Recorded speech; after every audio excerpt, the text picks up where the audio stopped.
दोस्तों, ऐसा कोई हिंदुस्तानी नहीं होगा जो भागवत गीता को नहीं जानता होगा।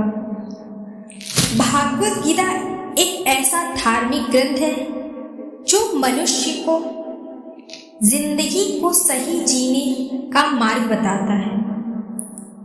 भागवत गीता किसी एक धर्म तक सीमित नहीं है, वह सभी धर्म के लोगों ने पढ़ना चाहिए। हालांकि भागवत गीता 5000 साल पुरानी है, लेकिन इसका ज्ञान आज भी लोगों को जीवन में सही राह पर चलने को प्रेरित करती है। भागवत गीता कुल 18 अध्याय हैं और उन 18 अध्यायों में 700 श्लोक हैं। भागवत गीता एक गुरु और शिष्य में एक संवाद है जिसमें पूरे जीवन का सार है। तो चलिए आज हम भागवत गीता में वचन देखते हैं। किसी दूसरे के जीवन के साथ पूर्ण रूप से जीने से बेहतर है कि हम अपने स्वयं के भाग्य के अनुसार अपूर्ण जिए। वासना, क्रोध और लालच ये नर्क के 3 द्वार हैं। मनुष्य अपने विश्वास से बना है, जैसा वह मानता है वैसा ही वह बन जाता है। एक उपहार तब पवित्र होता है जब वह दिल से सही व्यक्ति को सही समय पर और सही जगह पर दिया जाता है, और जब हम बदले में कुछ भी उम्मीद नहीं करते हैं। कोई भी व्यक्ति जो अच्छा काम करता है उसका कभी बुरा अंत नहीं होगा, चाहे इस काल में हो या आने वाले काल में। परिवर्तन प्रकृति का नियम है। आप एक पल में करोड़पति या कंगाल हो सकते हैं। आत्मा न तो जन्म लेती है और न ही मरती है। आप यहाँ खाली हाथ आए हैं और आप खाली हाथ जाएंगे। जो आज तुम्हारा है वह कल किसी और का था और कल किसी और का होगा। जो हुआ अच्छे के लिए हुआ, जो हो रहा है अच्छे के लिए हो रहा है, जो होगा अच्छे के लिए होगा। किसी को भी कर्तव्यों का त्याग नहीं करना चाहिए, क्योंकि वह उनमें दोष देखता है। हर क्रिया, हर गतिविधि दोषों से घिरी होती है, जैसे आग धुएं से घिरी होती है।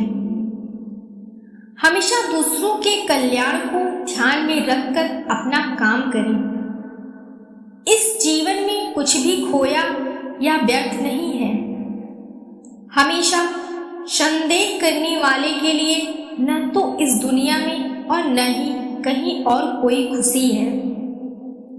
किसी दूसरे के जीवन के साथ पूर्ण रूप से जीने से बेहतर है कि हम अपने स्वयं के भाग्य के अनुसार अपूर्ण जिए। अगर आपको कोई अच्छा लगता है तो अच्छा वो नहीं बल्कि अच्छे आप हो, क्योंकि उसमें अच्छाई देखने वाली नजर आपके पास है। सच्चा चाहने वाला आपसे प्रत्येक तरह की बात करेगा, आपसे हर मसले पर बात करेगा, लेकिन धोखा देने वाला सिर्फ प्यार भरी बातें करेगा। अगर आपको झुकना है तो किसी के विनम्रता के आगे झुके, किसी की शक्ति के आगे, रूप के आगे और धन के आगे तो बिल्कुल भी मत झुकना। हमेशा संदेह करने से खुद का ही नुकसान होता है। संदेह करने वाले व्यक्ति के लिए प्रसन्नता न ही इस लोक में है और न ही किसी और लोक में है। जिसके मन को जीत लिया है उसने पहले ही परमात्मा को प्राप्त कर लिया है, क्योंकि उसने शांति प्राप्त कर ली है। ऐसे पुरुष के लिए सुख दुख, सर्दी गर्मी एवं मान अपमान एक से हैं। क्रोध से भ्रम पैदा होता है, भ्रम से बुद्धि व्याग्र होती है। जब बुद्धि व्याग्र होती है तब तर्क नष्ट हो जाता है। जब तर्क नष्ट होता है तब व्यक्ति का पतन हो जाता है। जो बीत गया उस पर दुख क्यों करना, जो है उस पर अहंकार क्यों करना, और जो आने वाला है उसका मोह क्यों करना। जो मनुष्य मुझे जिस प्रकार से भजता है, यानी जिस इच्छा से मेरा स्मरण करता है, उसी के अनुरूप मैं उसे फल प्रदान करता हूँ। सभी लोग सब प्रकार से मेरे ही मार्ग का अनुसरण करते हैं। आत्मा किसी काल में भी न जन्मता है और न ही मरता है, न यह एक बार होकर फिर अभाव रूप होने वाला है। आत्मा अजन्मा, नित्य, शाश्वत और पुरातन है। शरीर के नाश होने पर भी इसका नाश नहीं होता।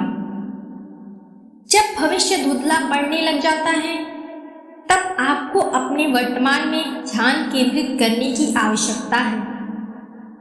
कर्म करो और फल की चिंता मत करो। ज्ञानी व्यक्ति ज्ञान और कर्म को एक रूप से देखता है, वही सही मायने में देखता है। जो कर्म प्राकृतिक नहीं है वह हमेशा आपको तनाव देता है। जिसने कर्म त्याग दिया है उसे कर्म नहीं बांधता। जब मनुष्य की बुद्धि, मन, श्रद्धा तथा शरण सब कुछ भगवान में स्थिर हो जाते हैं, तभी वह पूर्ण ज्ञान द्वारा समस्त कल्मश से शुद्ध होता है और मुक्ति के पथ पर अग्रसर होता है। जो मुझे सर्वत्र देखता है और सब कुछ मुझ में देखता है, उसके लिए न तो मैं कभी अदृश्य होता हूँ और न वह मेरे लिए अदृश्य होता है। हे अर्जुन, निसंदेह चंचल मन को वश में करना अत्यंत कठिन है, किंतु उपयुक्त अभ्यास द्वारा तथा विरक्त ऐसा संभव है। मुझमें श्रेष्ठ कोई सत्य नहीं है। जिस प्रकार मोती धागे में गुथे रहते हैं, उसी प्रकार सब कुछ मुझ पर ही आश्रित है। मैं जल का स्वाद हूँ, सूर्य तथा चंद्रमा का प्रकाश हूँ। वैदिक मंत्रों में ओंकार हूँ, आकाश में ध्वनि हूँ तथा मनुष्य में सामर्थ्य हूँ। हे अर्जुन, कोई भी इंसान जन्म से नहीं बल्कि अपने कर्मों से महान बनता है। हर इंसान को कर्म में विश्वास करना चाहिए, क्योंकि यह जगत ही कर्म लोक है। कर्म आपके हाथ में है, परिणाम नहीं। इसलिए कर्म पर ध्यान लगाएं, यानी कि सिर्फ काम पर ध्यान लगाएं और मेहनत करें। न तो कर्म से विमुख होकर कोई कर्म फल से छुटकारा पा सकता है और न केवल संन्यास से सिद्धि प्राप्त की जा सकती है। उम्मीद है आपको वीडियो पसंद आई होगी, तो वीडियो को लाइक करें और चैनल को सब्सक्राइब करना ना भूलें। मिलते हैं अगले वीडियो में। जय श्री कृष्णा।